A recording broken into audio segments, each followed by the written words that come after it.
Hello and welcome to our first live stream event.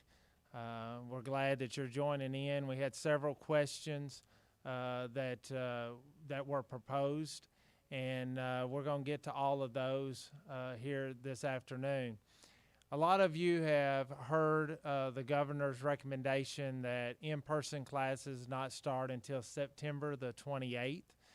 We're still working through those recommendations. The district is still working through those recommendations. I know our superintendent has several meetings tomorrow, including meeting with all of the principals. As we get more information, we are going to we'll certainly distribute that information. We're going to hold another live stream event once we've worked through our plan and what that means for Lewisburg in terms of what the governor recommended today. So as far as that goes, I won't have a lot of information. I won't be able to answer a lot of questions. I will tell you that no matter what happens, we will be prepared. Our students will learn at high levels, and we'll do everything that we possibly can to be a support for those students.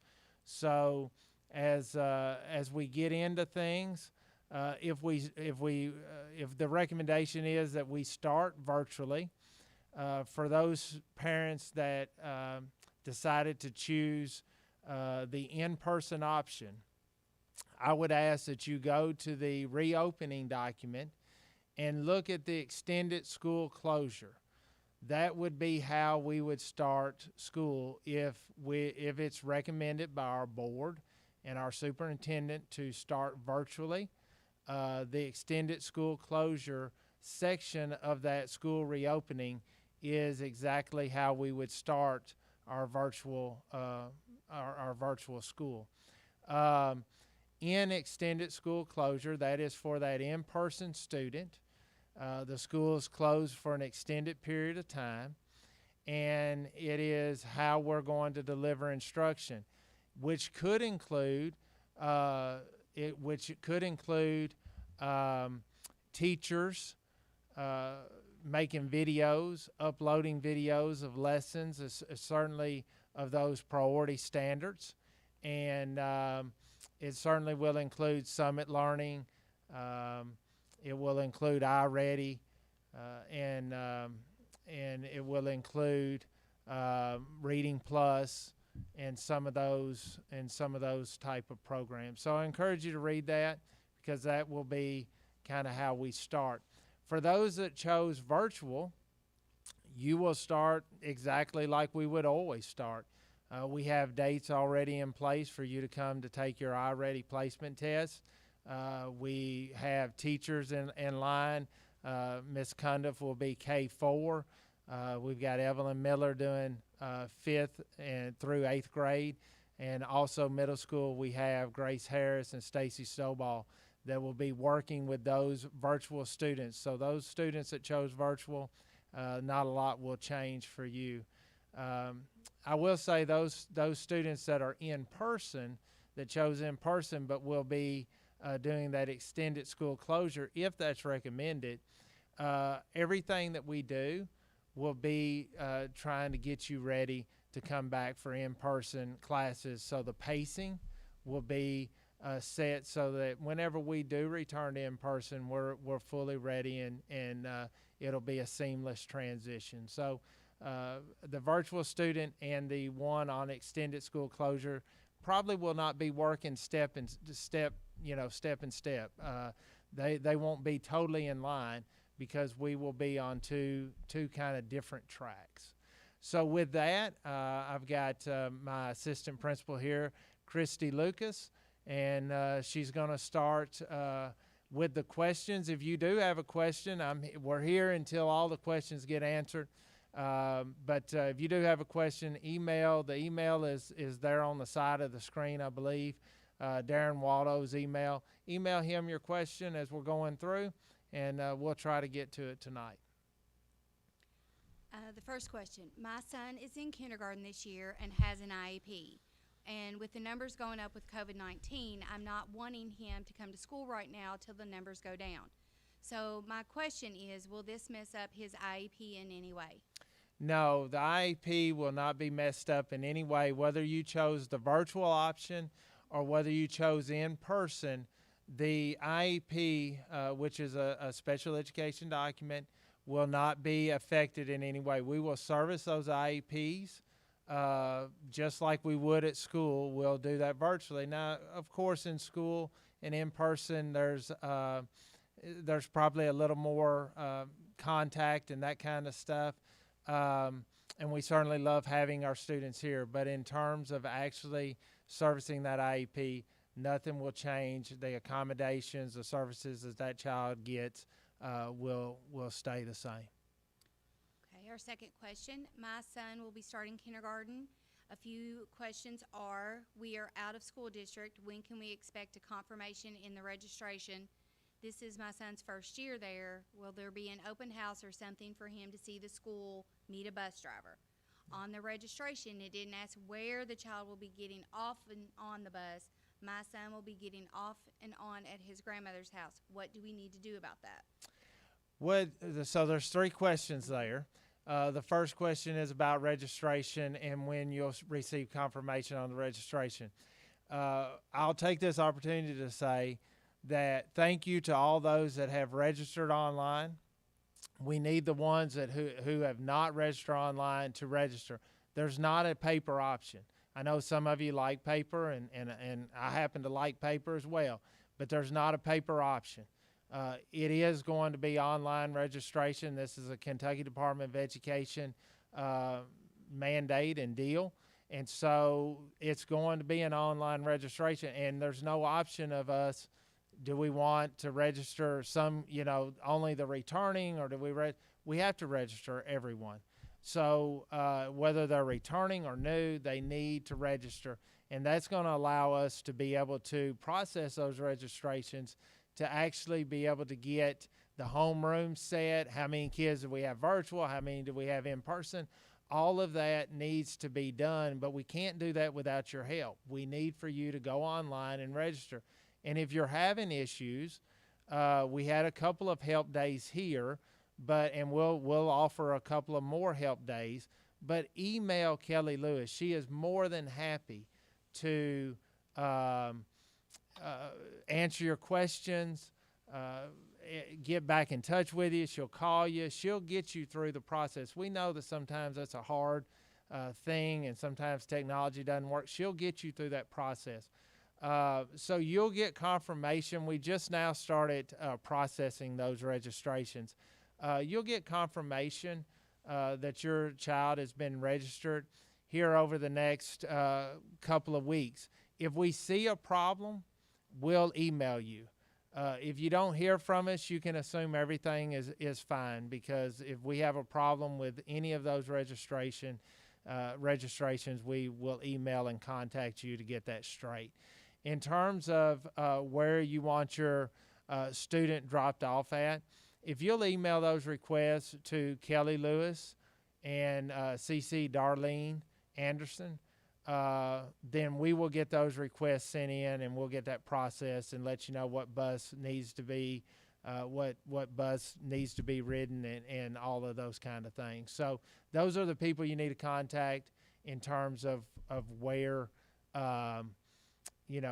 where you want your student to get off. And there was a third question, but I forgot. Will there be an open house or something for him to see the school and meet a bus driver?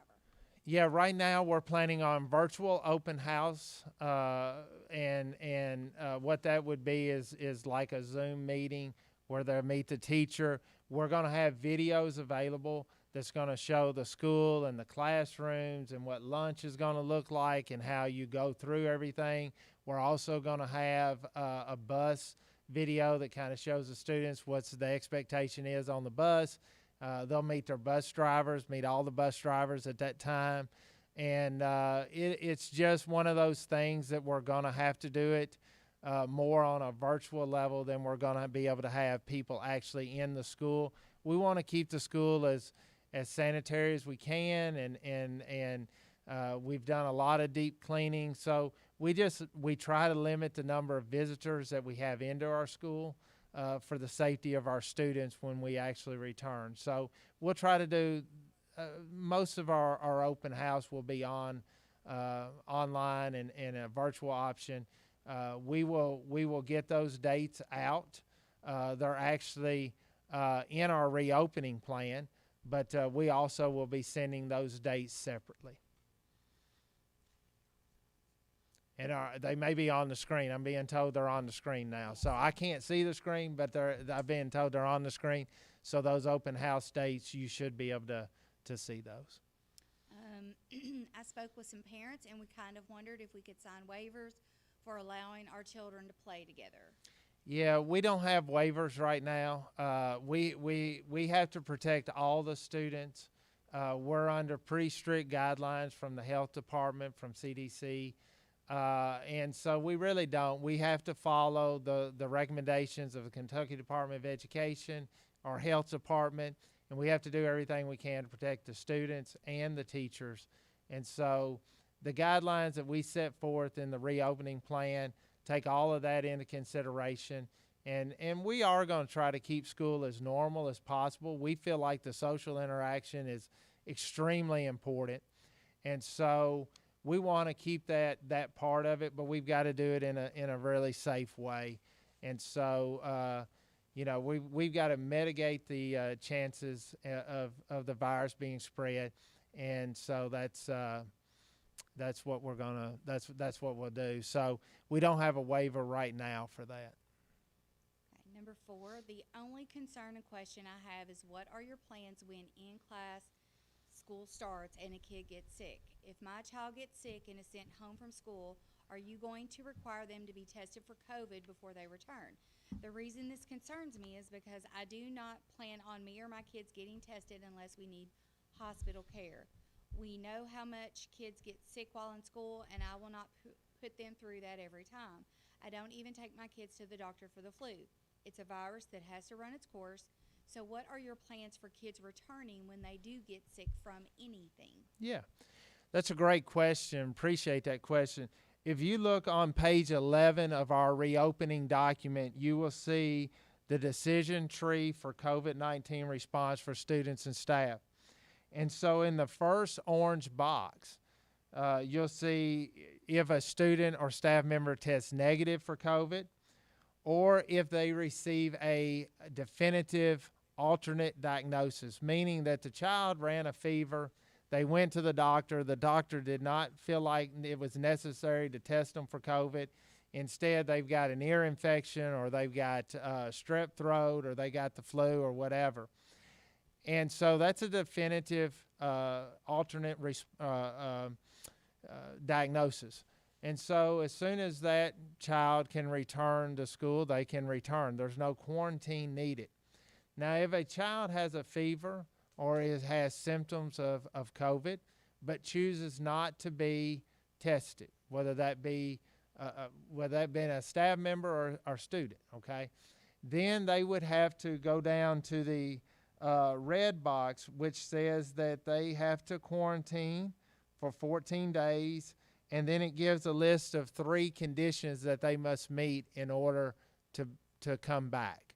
And so I would just encourage you to read that.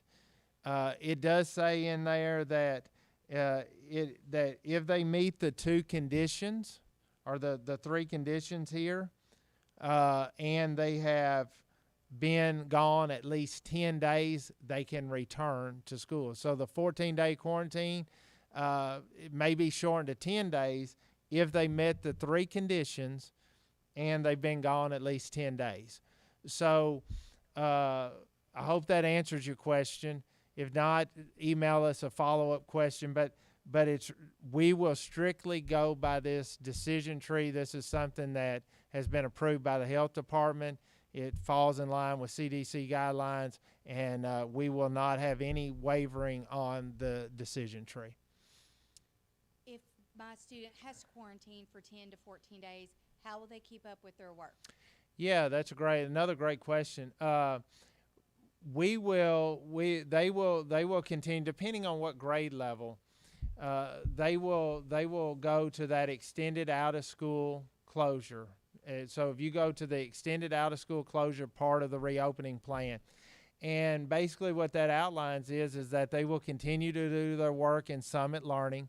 They will continue to do their intervention in iReady, Reading Plus. If they're not a Summit Learning, if they're K4, they don't have Summit, then they will do their math and reading through iReady. They will do their science and social studies through assignment projects and stuff that we assign on Google Classroom. And then, of course, they'll do their interventions through iReady. So that's how that will look. There may be some things that we send home. There may be some things we post on Google Classroom for them, but they will stay current in their lessons by following that extended out-of-school closure, and that's how we will deliver instruction to them.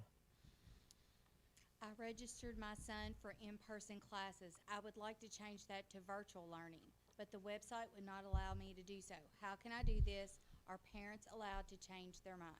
Kelly Lewis. Whatever, if you can't get it to work, if you can't get your registration link to work, email Kelly Lewis. She will contact you, or she'll email you back. She will get you registered, I promise. She'll meet you here to get you registered. She's done a phenomenal job, and if you have any questions on that, absolutely email her. If you change your mind, absolutely you can change your mind. All we're asking is that once we start in person, if you have a virtual student and you suddenly want them to come back in person, we welcome them. That's great. Please wait till a natural break. It's just easier on the student. It's easier on everybody. A natural break would be, fall break, spring break, Christmas break. Those times, it's just a lot easier to kind of get them basically at the end of a 9 weeks, starting a new 9 weeks. That's the perfect time to take a virtual student and make them an in-person student. If you're an in-person student and you want to go virtual, it's a little bit easier transition, and you can do that for the most part anytime. But again, it's really even better for that in-person student to wait till a natural break and then go virtual. It just helps with continuity and allows us to finish and start kind of where we need to. So we just encourage you, absolutely you can change your mind, but we encourage you to do it at a natural break, and I think that'll allow for the best educational experience for the students. The next question was, where do I find the registration link? Is that the question? Where does it find it? Okay. It's been out on Facebook, so you can look on our Facebook. It is on Logan County website's page. It's on our web page. And then again, I'm going to go back. If you can't find it, email Kelly Lewis. Tell her, say, hey, I've looked everywhere. I can't find this. She will email you the link. But yeah, it's on those three places for sure. But also, if you can't find it, don't worry about it. Email Kelly, and she'll get you the link. The next one is, does my child have to register online? Yes.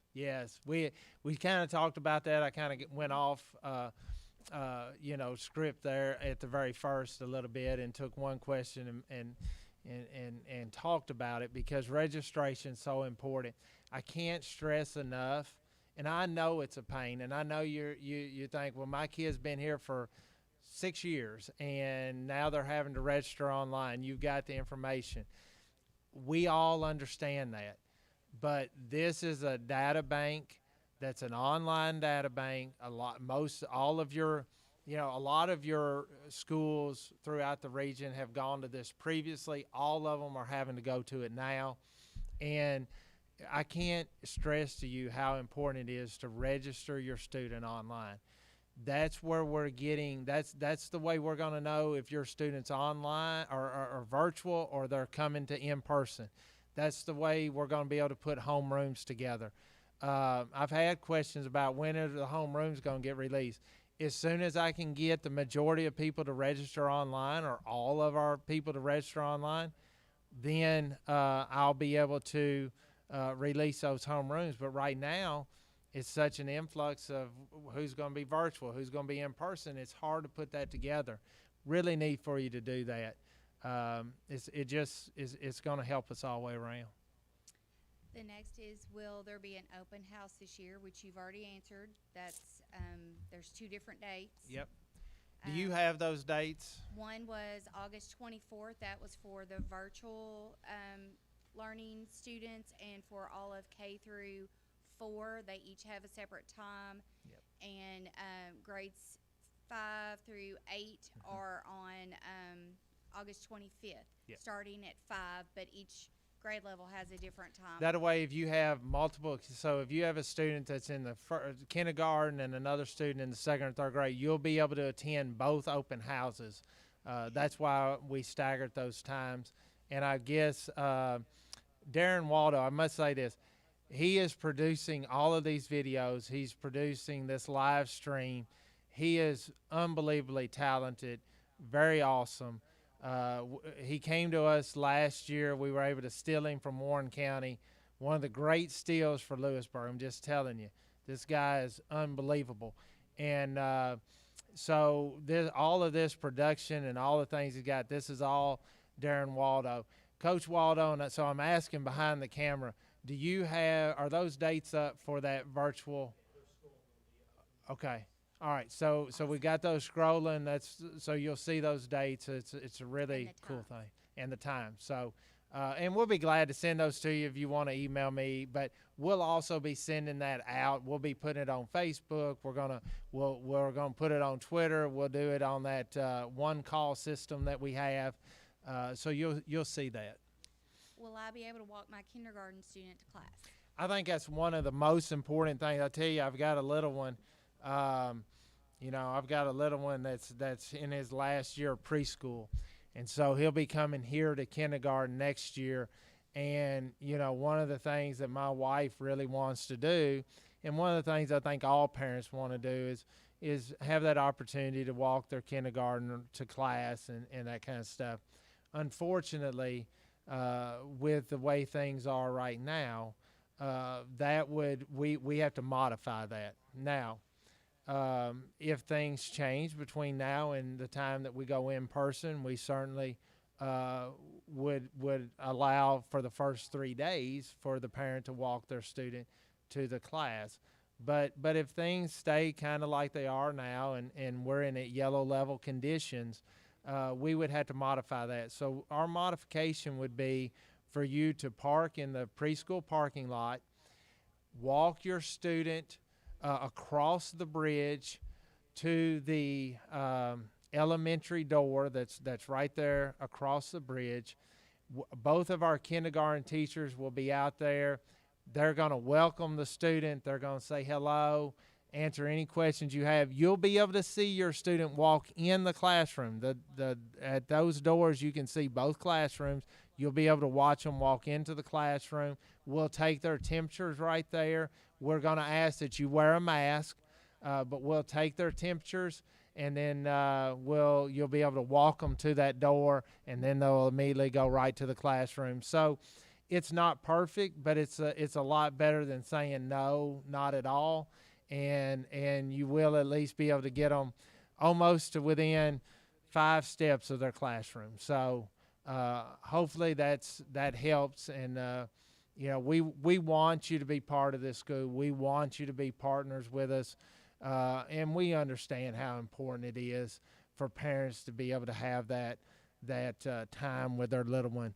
So along those lines, we're not going to be able to invite parents or loved ones in for breakfast or lunch. That's another thing that we love to have is our parents and our loved ones to be able to come in and eat lunch or have breakfast with their student. Unfortunately, with conditions the way they are, we're not going to be able to offer that at this time.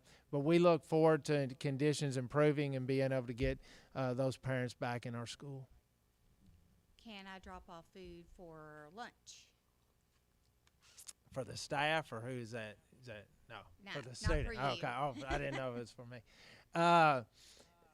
No, not well. Yes, absolutely. Yes, you cannot bring the food into school. Okay, you can bring food to the school. What you would do is you would pull up to one of the drop zones, and that we've kind of outlined in the reopening plan. You'll pull up to a drop zone. You'll call the front office, let them know that you've got food, let them know what student the food's for. Write the student's name on the bag, and then we will send an office person. It might be one of us, it might be Darlene, might be Sherry, but we'll come out there, we'll get the food, we'll bring it in, we'll wear gloves and a mask, and we'll bring it in, and then we'll give it to your student. On placement testing days, do we set up appointments for the test days and times? So placement test is really about, right now, the placement testing is for our virtual students. Of course, if we start for our in-person students, if we start on virtual, then we will have placement testing days for them. But right now, we're only talking about virtual students, and those 3 days being, or 4 days, I think, are for our virtual students to get placement tested in iReady. What we did is we wanted to respect your time, and we understand that you all have a busy schedule and a lot of you work. So we just threw out 4 dates, and we put times in there. And all you need to do is bring your student. And if it's a family of 3 or 4, bring all 4 of them at the same time. We will have people set up outside. We'll check them in, and then we will get them to a testing location. But you don't have to make an appointment. You don't have to call ahead. Just come in those time frames, and we will get those students tested. And we did that on purpose because we did not want you to have to make an appointment and do those things. You come, we'll get them tested. As soon as you get here, we'll get them on a computer, get them tested, and they'll be ready to go. I'm skipping down in questions because this one links back to that one. I just watched the video, and you said 1.5 hours for the placement test since it's reading and math. Right. I have 3 kids. Is there a way to schedule time slots so that they can all test at once or know a better time frame and details? Would they or could they all be in one room rather than splitting them up and having more exposure? Absolutely. They all can be in one room. We're actually going to have places set up in the outdoor classroom. We'll have places set up outside. So if you're worried about exposure, we can actually take the test outside. You can bring all 3 of them at the same time. You don't have to set an appointment. Just bring all 3 of them.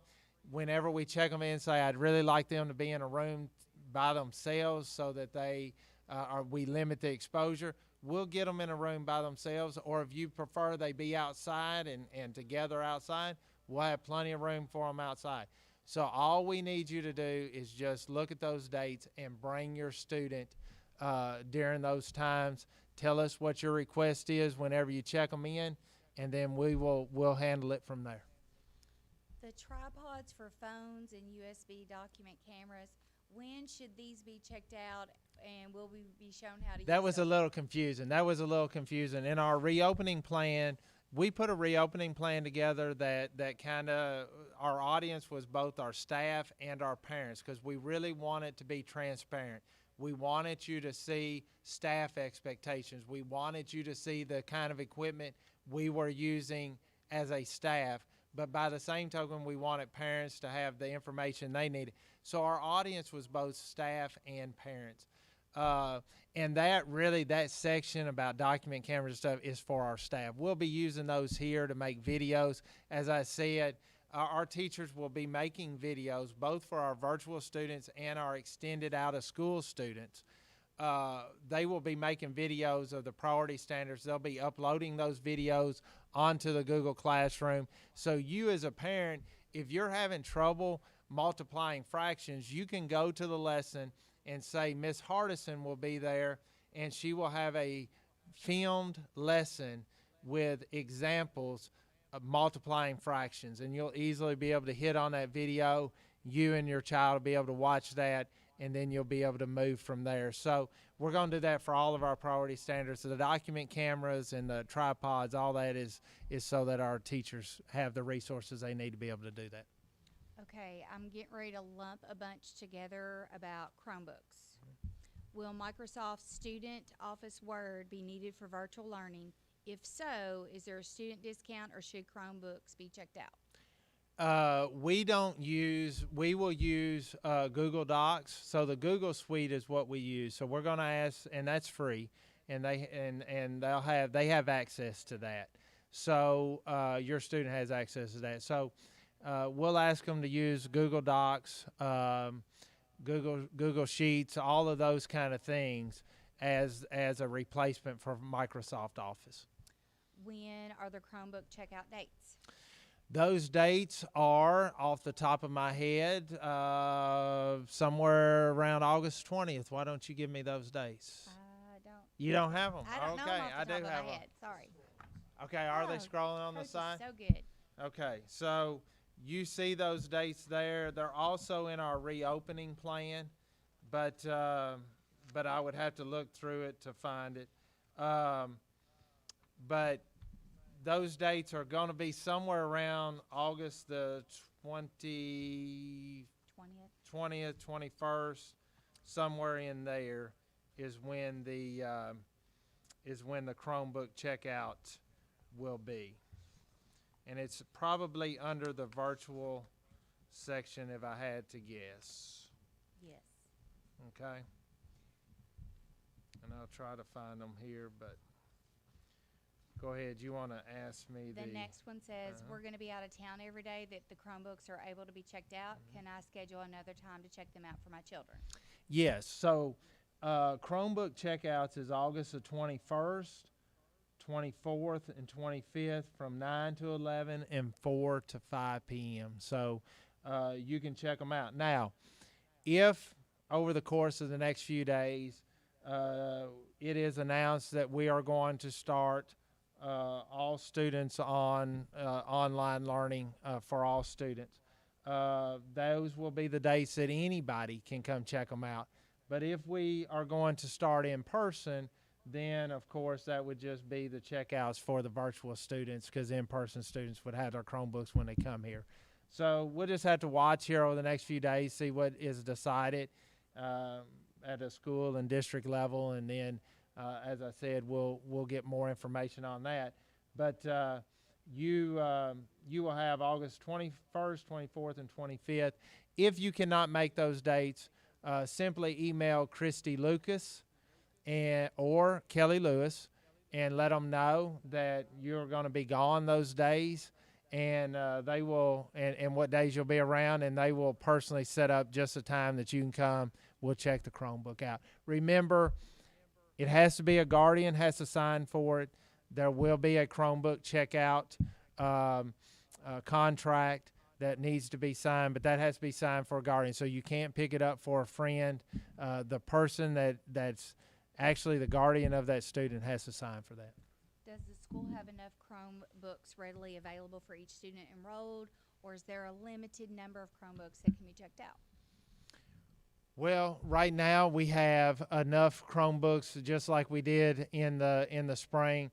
We are a one-to-one school. The only class that doesn't have one-to-one is kindergarten, and that's just because of trying to teach them Chromebooks and stuff. But both of them have a bunch of Chromebooks accessible for the students, classroom sets. But every other student we have in the school has a Chromebook assigned to them. However, just like we did in the spring, if you already have a device, you have it at home, there's no reason to check out a Chromebook. Just do it on your home device. We only need to check out the Chromebooks for those people who don't have a device at home, or who might have multiple children and only have one computer. Those are the people that we need to check out the Chromebooks. But if you've got a device at home and your student can use that device, please don't check out a Chromebook. On the supply list posted, is this for in-person learning, or will another list be posted for virtual learning? That's for in-person learning. a lot of the same supplies will be needed for the virtual students. The virtual students might have additional supplies just because we will be assigning. We want to make sure that virtual learning is authentic. So we want them to work with their hands. We want them to build things. We want them to show us what they've learned through creations, things that they created. So there could be some supplies needed in order to finish some of these projects or to build something that kind of demonstrates our learning. We feel like that's a really important part of engagement, and it's really deepens the understanding for students. So one of the reasons we do Summit is because it's really a project-based thing. And one of the reasons that we're going to deliver social studies and science through project-based learning is because students need to have that hands-on and that ability to be creative. And we're big believers in that. And we believe that that's one of the reasons why you've seen our end-of-the-year test scores continue to go up is because of that. And you see the growth of our students is because of that emphasis on project-based learning. So my point is that that some of the supplies your virtual students might be on a case-to-case basis depending on what kind of project and what they want their demonstration of learning to be. What is a learning pod? So a learning pod is a group of students, 8 to 10 students that are put together by parents. So let's say that I'm really comfortable with a set of 2 or 3 different parents, and I feel very comfortable with my students being around those parents or being around those kids. Maybe we're friends and our kids are together anyway. So I get that pod together, 8 to 10 students, and we form learning communities where we kind of sit around and we help one another. And most of the time what parents do is they'll hire a tutor to come in and answer questions and work with the kids individually. What we are offering for our virtual students and right now is that we will provide 1 day a week if you will get the pods formed and you will get a location. Like I already know some of the churches have said, hey, listen, we'd love to host it if the parents are comfortable with it. But and maybe it's at school before or after class when we're having in person. Maybe it's before or after. But somewhere that you feel comfortable, we will provide you one of our certified teachers to come to your learning pod and be available for your students so that we're getting to have contact with those students because we miss them. We want them to be here. We get contact with them. We're able to answer their questions. We're able to, help them and be a support for them. We're more than willing to do that. We want to do it. Email, if you get your pod together, maybe it's only 5 or 6, it's fine. Get your pod together. Can't be any more than 10. Got to be less than 10. But get your pod together. Email Kelly Lewis and say, here's my pod. We'd like to request a teacher visit us on Wednesday at such and such location at this time. And then we will take that request. We will talk with our teacher. I've got teachers. Now, this is all voluntary. This is how great our teachers are at Lewisburg. I want to tell you, phenomenal staff. You'll never see a more dedicated group of individuals anywhere. They love these kids. We love them, and they want to be a support. I've had multiple teachers email me and say, I'd be more than willing to be assigned to one of these learning pods and be a support for these students. So our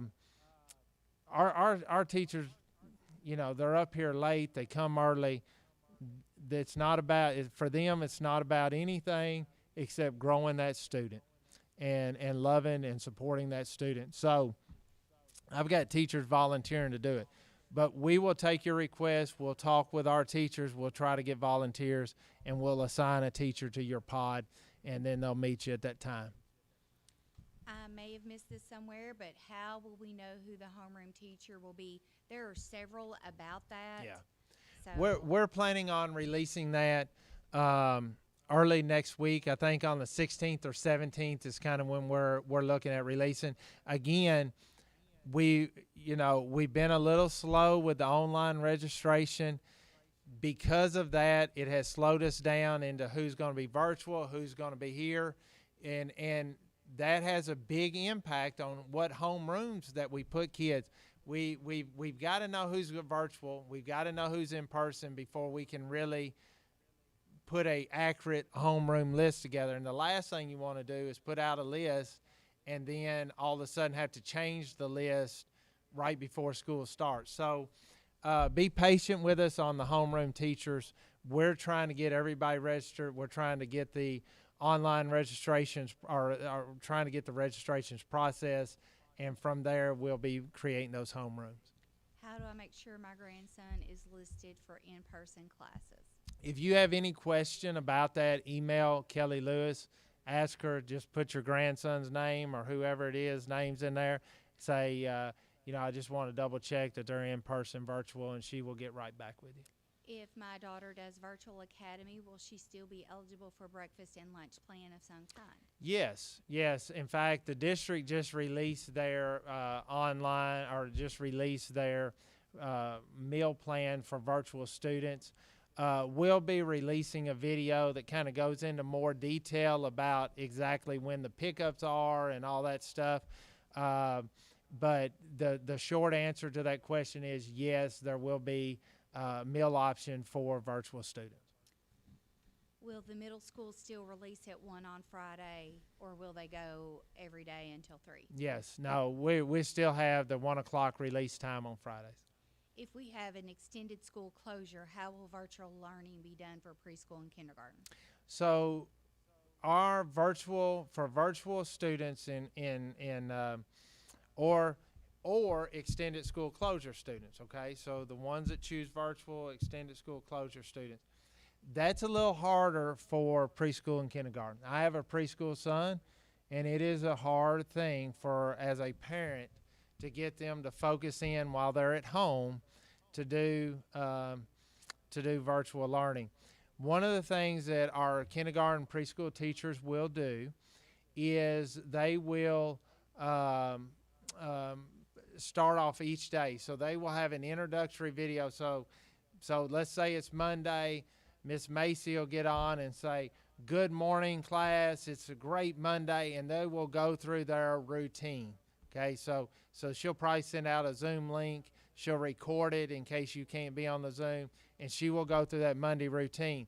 Then she will introduce the lessons for that Monday, and she will introduce, today students we're going to be learning about days of the week, and we're going to learn about Monday today, and she will kind of take that student to really try to focus the student on the task at hand for that specific day.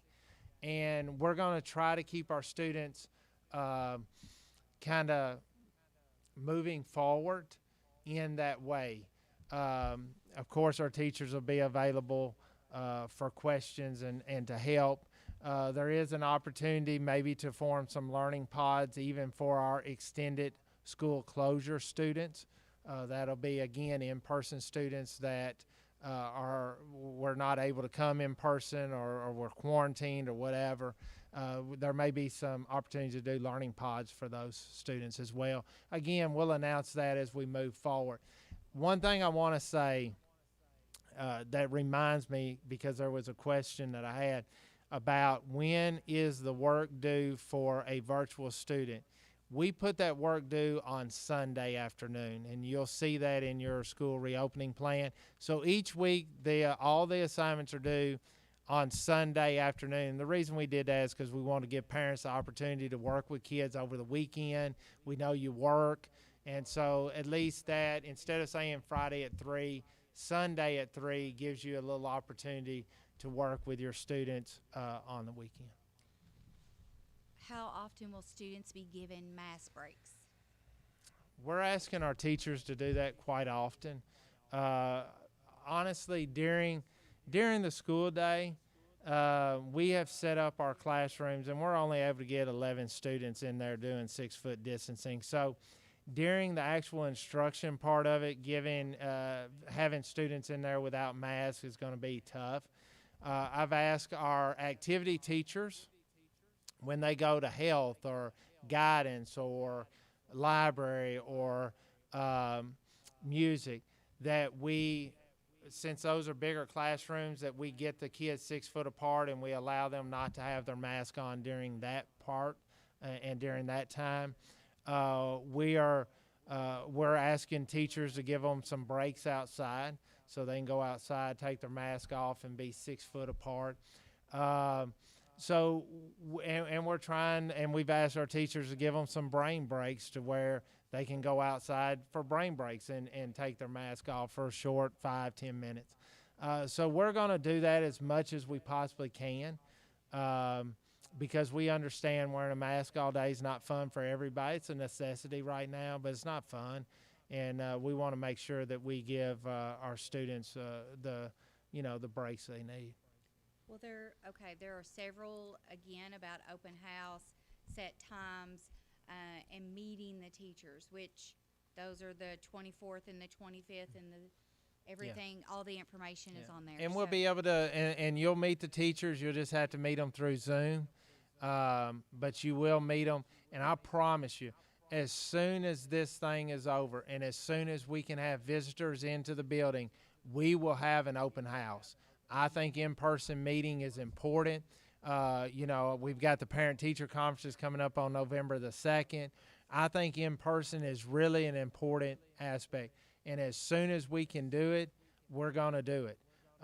So as soon as we can go to green level conditions and we can have visitors in the building, I promise you we will have an open house, or we'll have probably more than an open house. We'll have a demonstration of learning where we will allow students to bring you into school. You'll get a chance to meet the teachers. They'll get a chance to show you everything that they've learned. And we look forward to that. We want that. But we've got to be safe right now, and we've got to follow the guidelines. And so it's just not possible right now.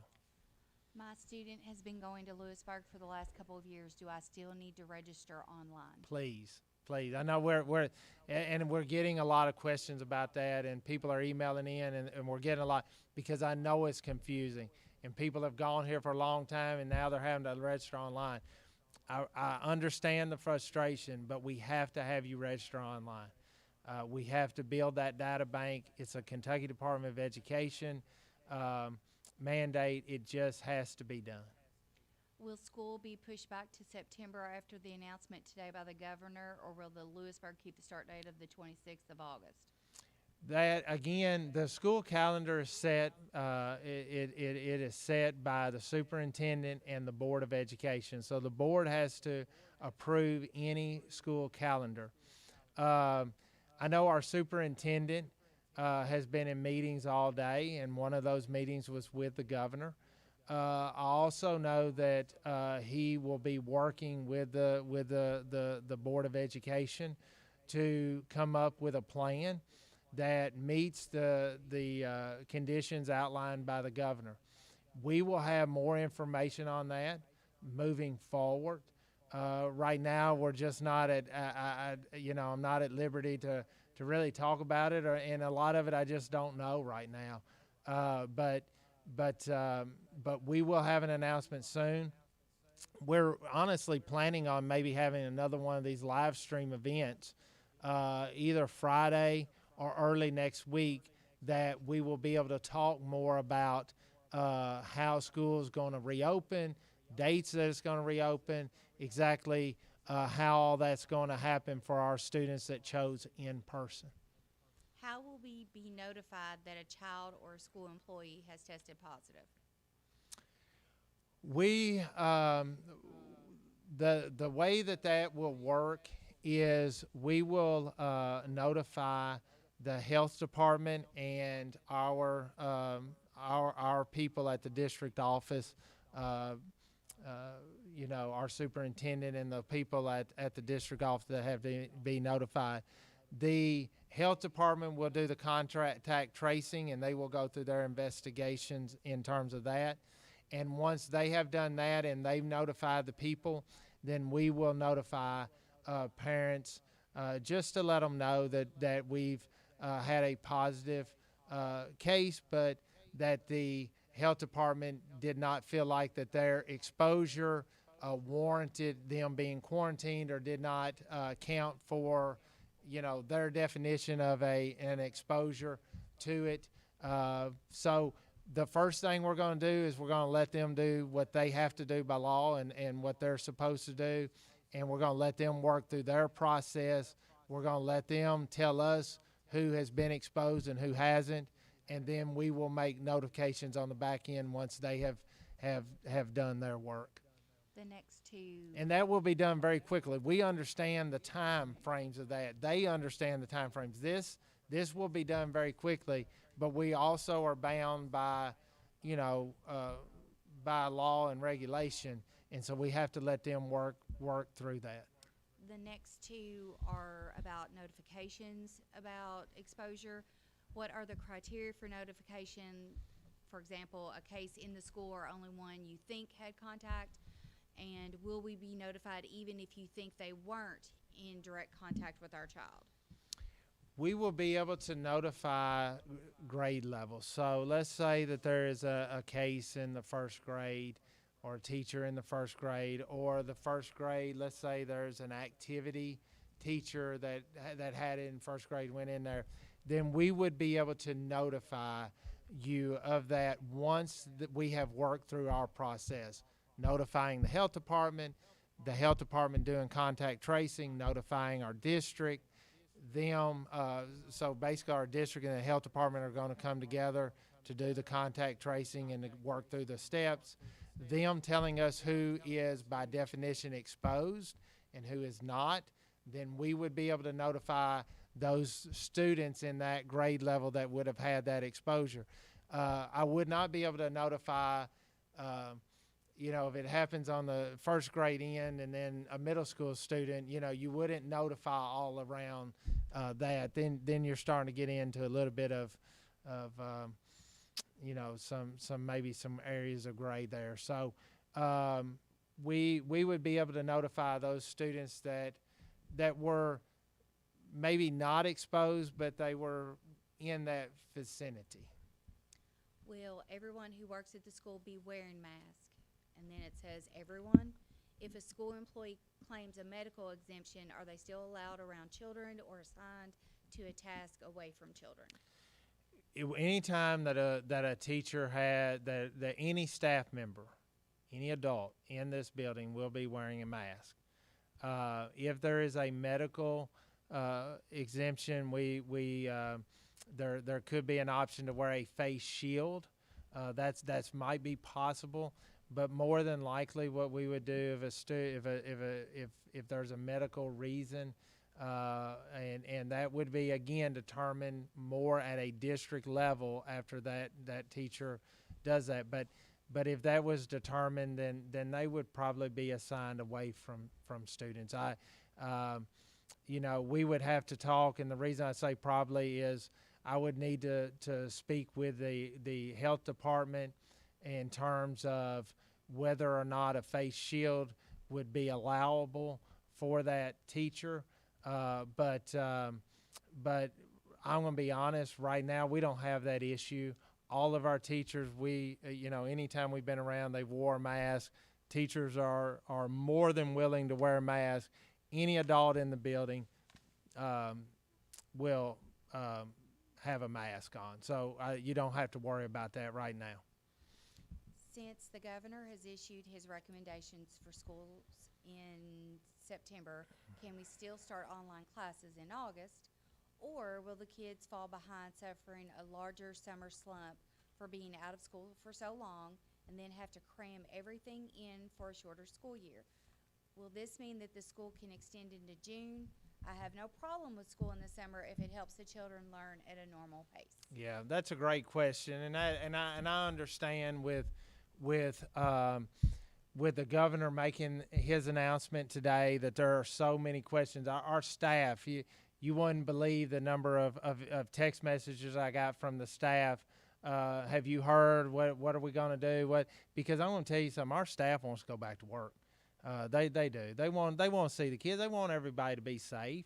They do, but they want to see their kids. They want to support them, and they want to love on them, and they want to be here. So Certainly there's disappointment in some ways, but we don't really know what's going to happen in terms of the school calendar because, again, that's not a Lewisburg decision.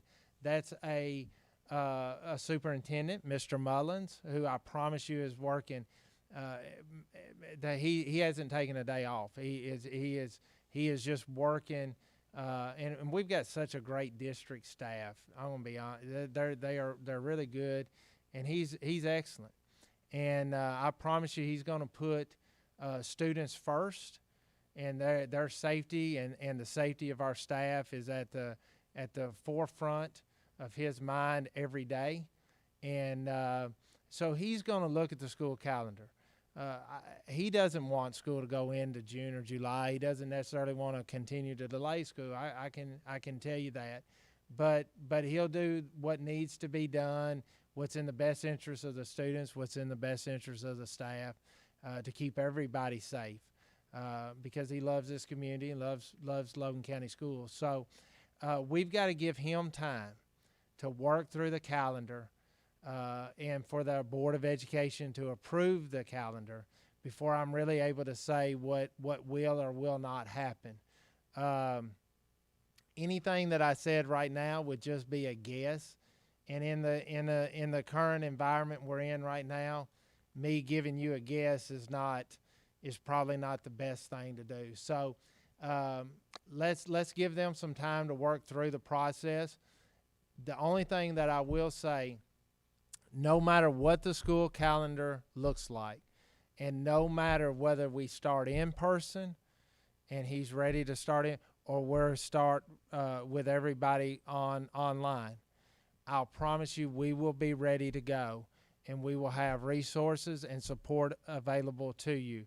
This is not last year. This is not NTI from last year. We are going to have there's going to be more accountability. There's going to be more rigor. But we also are going to be more prepared, and we're going to try to deliver that support that you're going to need. So those are the things I can promise you. The other thing is I'm going to be available. We're going to live stream. I'm going to take questions. I think right now you deserve for the leaders to be up front, to answer your questions as honestly as they can, and to be available. And that's what I want to do. I want to be available to you, so that I can answer the questions. And if I don't know an answer, I'm going to go research. I'm going to find the answer for you, and then we're going to put it out there. But that's why we're doing the YouTube videos. That's why we're doing the live streams. And like I said, as soon as I have more information on exactly how school is going to start, when it's going to start, we're going to do another live stream event. I'm going to take questions. I'm going to get this information out, and I'm going to tell you exactly what it's going to look like. But we've got to give them time to work through that process. Okay, we have a couple that would be about fall break and spring break. Is the school concerned about the spike in cases that can occur after fall break when some families will undoubtedly go on vacation? Is there any way that the district would consider canceling fall break and even spring break if there is a high rate of infection at that time? Hold on, let me add this one to it. Are teachers and employees allowed to be in the school if they have been to Myrtle Beach or other COVID-19 hotspots within the last 14 days? Yeah, those are great questions. I'm going to tell you, we've had some really, really good questions tonight, and I appreciate those questions. I appreciate you all participating in this. So let me answer the first question. In terms of fall break and spring break, I know even our governor, if you listen to him, he's certainly concerned about citizens throughout Kentucky traveling to hotspots. And really, in today's press conference, one of the things that he said is that's one of the reasons why we have not been able to return, or that his recommendation, again, these are recommendations, not final judgments, but his recommendation is that September 28th date, and some of that's because we have a high rate of Kentucky citizens that are going to hotspots, and that's something that he said. Whether you agree or disagree, that's just what he has said. So it's certainly a concern of ours to have. We certainly are aware of. It's a concern to have students on fall break and spring break traveling to hotspots. or places where there's a high rate of COVID transmission. That's a concern. In terms of canceling those fall breaks and spring breaks and what that school calendar would look like, that would be a superintendent question. It's something that I know, I promise you has been talked about. Mr. Mullins has certainly, it's on his mind. It's something that is being looked at by him and the entire district staff, and I would say even our Board of Education. They're looking at all options in terms of a school calendar that would give us the best opportunity to have in-person classes for an extended period of time and keep our students safe. And in anything that they decide in terms of a school calendar, we'll have that at the forefront. So I know it's been talked about. I know it's something that's been looked at, but as far as a decision being made on that, I haven't heard of anything. I don't think there's a decision imminent about canceling anything. But I know that there's considerations. All things are being considered. And what was the other? Oh, about staff. Yeah. If they've gone somewhere that is a COVID hotspot, within the last 14 days. I can tell you that this is what I can tell you. Any staff member that has come back from a hotspot and has come to school. So for instance, some of our teachers are not back at school just yet, but custodians and administrators and those people that have gone to hotspots and come back have stayed away for a period of time, and they've gone and gotten tested and had a negative test result before they came back to school. And I would foresee that being very similar, something of that being done on a fall or a spring break. I think as we get closer to that, the reason that the district, and that's really a district personnel deal, but the reason the district hasn't released those and hasn't gone down that line yet is because we're still a long way from that, and they would need to see what the positivity rates are and see what Kentucky's recommendations are, and where the hot spots are before they gave guidance to our personnel in terms of what you have to do, where you can go, where you can't, quarantining coming back, testing coming back. I promise you the district will be sending that out, but it's just we're not there yet. So as we get a little closer, you'll see that. We hear so much about the steps for online learning and the steps to minimize risk for those learning in school. Even though it's scary to think about, we need to hear what will be done if and when a student, teacher, or other employee tests positive. Hearing the steps that will be taken can reassure us that the school is ready to handle things should they arise. Right now, we are lacking that information and that confidence. Please elaborate on what the school is prepared to do. All right.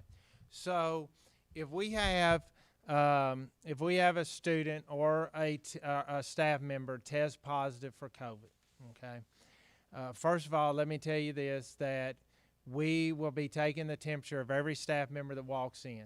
So somewhere around in 58%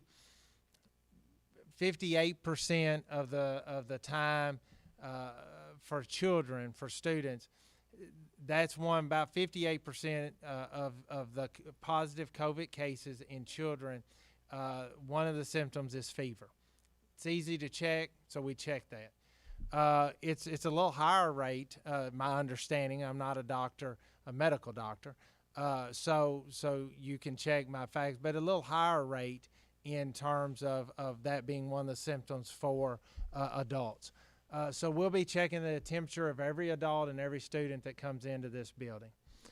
If a student develops a fever while they're here, or develops symptoms, and we'll be looking for other symptoms as well. And we actually have a list of symptoms with breakdowns of percentages that we will send out, and so those are symptoms that we're looking at. But if they are, and they develop that, then we have a quarantine room set up. We will remove that student or staff member from that, and they will go to the quarantine room. And then we, of course, will call the parent, and the parent will come pick them up, and we will eliminate them from having contact with anyone else. They will go, if they get a positive test back, then you go down here, it says student test positive for, they must follow the guidance, okay, the COVID guidance. So they will self-quarantine for 14 days. They will follow all the health, the health department will kind of take over at that point, and they will have to get tested, and they will have to get clearance from the health department before they ever can return. So once you test positive for COVID, we're going to notify, of course, they're already notified, but we'll be notified again, the health department. Those students will, the health department will be working with their families to get the testing that they need moving forward.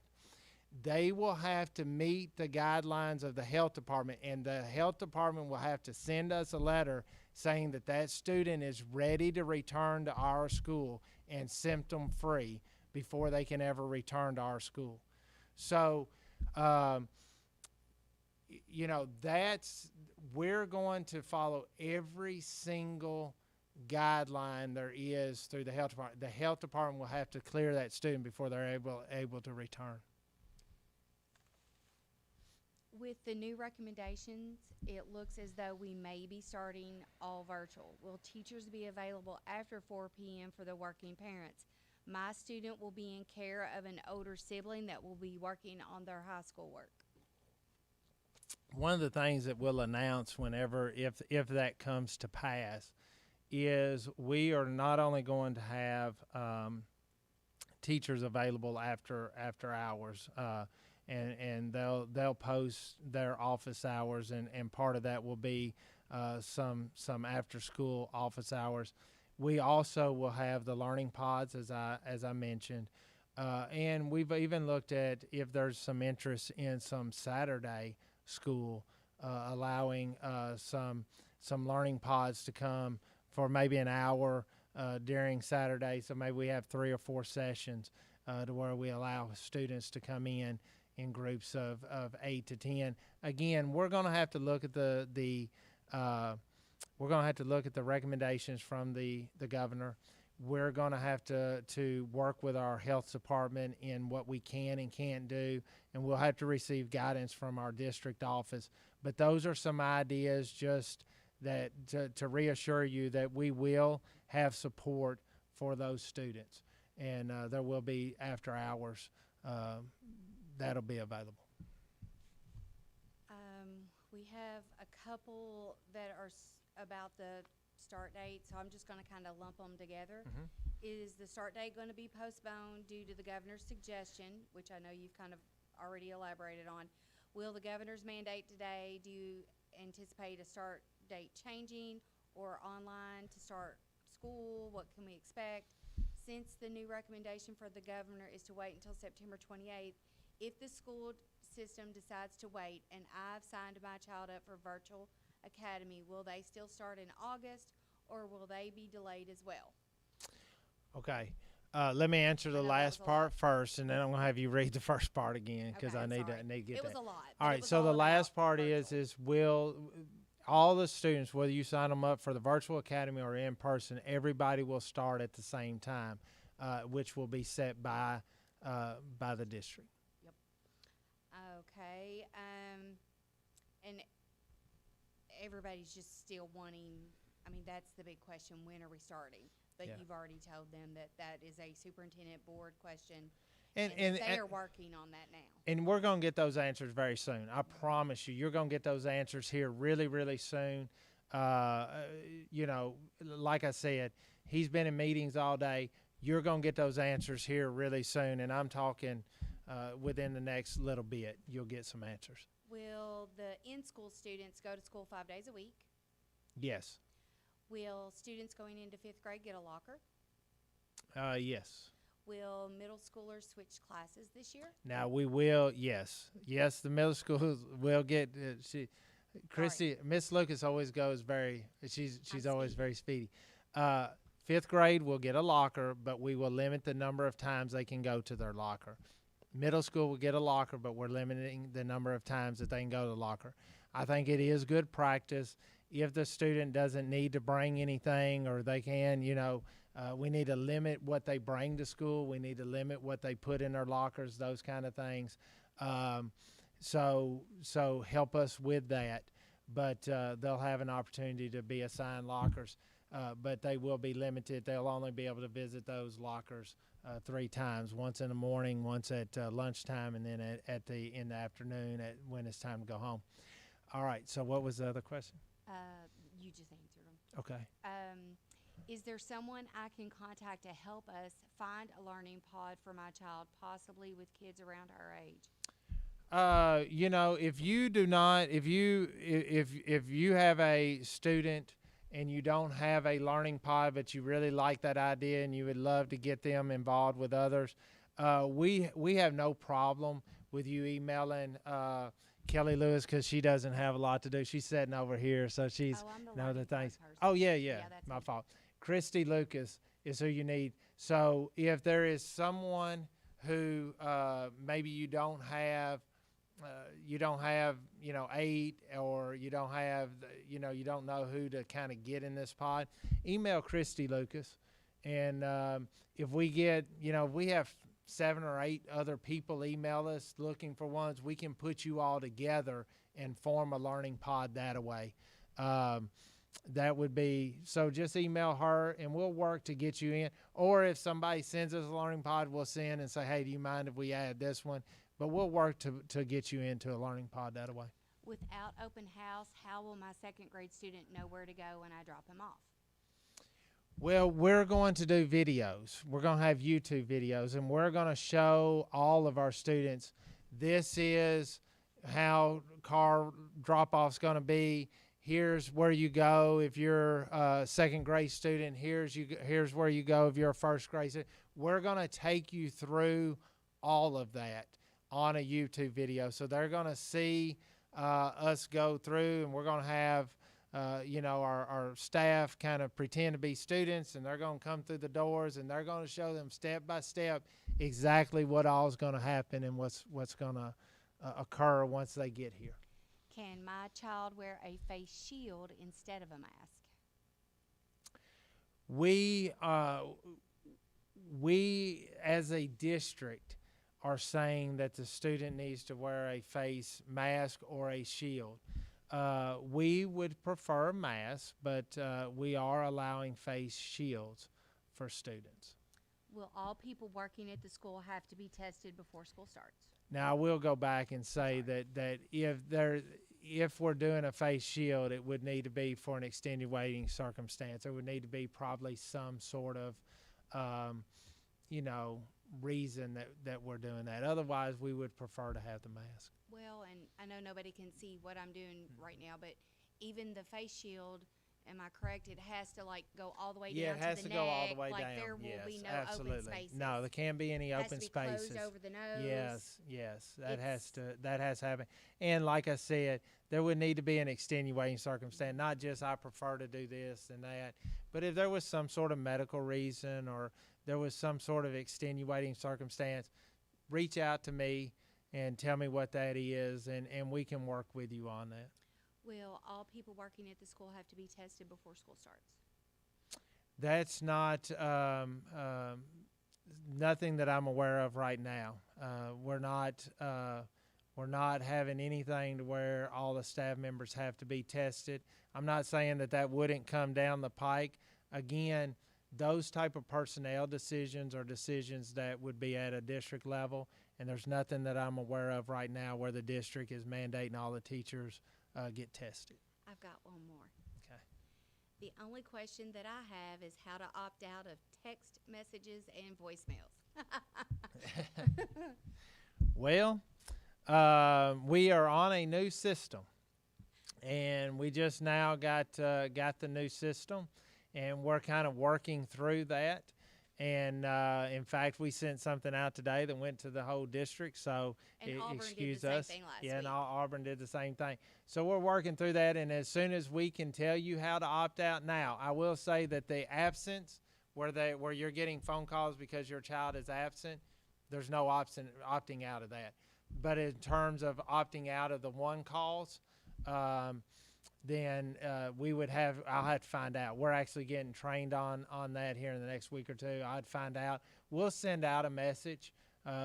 Somebody write that down for me. But we'll send out a message to parents on how to opt out of that.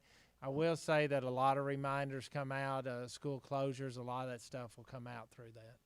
Well, and we also use it to notify people of a late bus or Yes. Yeah. doubling up buses, longer routes, Yep. things like that. Mhm. This isn't on there, but I just thought of it. The school dismissal program. Yep.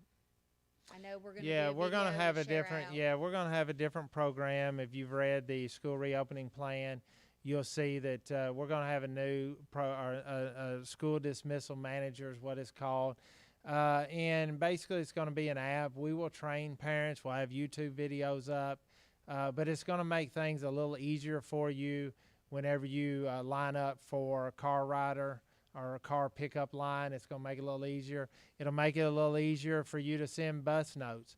Now you don't have to send a note. You can do it on your app, and it will automatically notify the front office and the teacher. And whenever you make that change, everybody that's on their pickup list, all the people that are on their pickup list are notified. So we don't have any kind of miscommunication where one parent shows up because they thought they were picking up, the other parent knows that they needed to get on the bus, and so you've got that confusion. We're trying to eliminate that. So we think it's going to be a really good program. There'll be a learning curve, just like there's a learning curve with everything. But as you come in, there'll be a QR code you'll be able to scan. If you don't scan it, Kelly, Miss Lewis will be out there. She'll be able to put in those things. So let me correct one thing real quick too on the Learning Pods. Learning Pod questions, or if you have one form, need to go to Christy Lucas. That's who's forming our Learning Pods. She'll bring that to me, and then I'll start assigning teachers to those pods. Kelly Lewis is the one that you need to contact for registration, okay? And then the last thing, because I think this was so important, if a student or staff member tests positive for COVID, if you look on the decision tree, it says student or staff test positive for COVID-19 with symptoms. And then it goes over here, student or staff should remain isolated until they've recovered. The non-test-based method of ending isolation requires a case to meet the three following. They have been fever-free for 3 days without use of fever-reducing medicine, and any respiratory symptoms experienced are improving, and it has been at least 10 days since the symptoms have started. But if they have that test, that COVID test, then they will have to get approval, because that's what the health department's doing. They're putting people on quarantine, and then they're approving those people to leave their quarantine. We would have to get approval from the health department to come back. We just had another one. Will there be any assistance offered to help families get internet and computer access at home if we are made to do virtual school? There is. I know that our district office is working very hard, and really the state of Kentucky is working really hard to try to get internet access for all. And we were able to make some gains last spring, and I'm sure that there'll be some provisions put in place if we have to go virtual for everybody. We also have a lot of hotspots. We have churches opening their doors. All the schools have hotspots, and so we have a lot of hotspots for people to go. if it's allowed, we would even open our doors for students of, groups of 10 or less to come. Again, we just got to work through all of this because this is new information to us. The governor gave this press conference, and so we're working through his recommendations, and we'll have a plan in place, and I promise you here in the next 2 or 3 days, you will see another virtual meeting scheduled. If you'll join us for that, I will lay out to you exactly what the plans are, and if you have follow-up emails, if you say, hey, I don't think you answered this question very well, I need more answer, I need you to go more in depth, send your questions for the next virtual meeting to Darren Waldo, and he will be compiling all those questions. We had 40 questions this time. 55. So we have 55 questions. That is unbelievable. It's wonderful. We want to be there, and we want to be able to answer these questions. So if I didn't do a very good job answering it, and you think, no, that wasn't very good, and you want some more detail, you want more in-depth, email Coach Waldo, Darren Waldo. I'm sure his email's somewhere there. Email him your questions. Say, I need Josh to follow up on this. I need him to give me more detail on that. And I'd be more than happy to do that. Also, I'll lay out kind of our plan for if we do have to go and start virtual. I'm going to lay that plan out, and then we will have another interactive session where you're able to email questions real time, and I'll answer those questions as they come in as I'm laying out that plan. We expect that meeting to happen maybe as early as Friday, but it might be as late as Monday or Tuesday. But I promise you here in the next 3 or 4 days, we're going to come back together, and I'm going to lay those plans out. I think you deserve for us as administrators and us as leaders to be transparent and to be out here out front.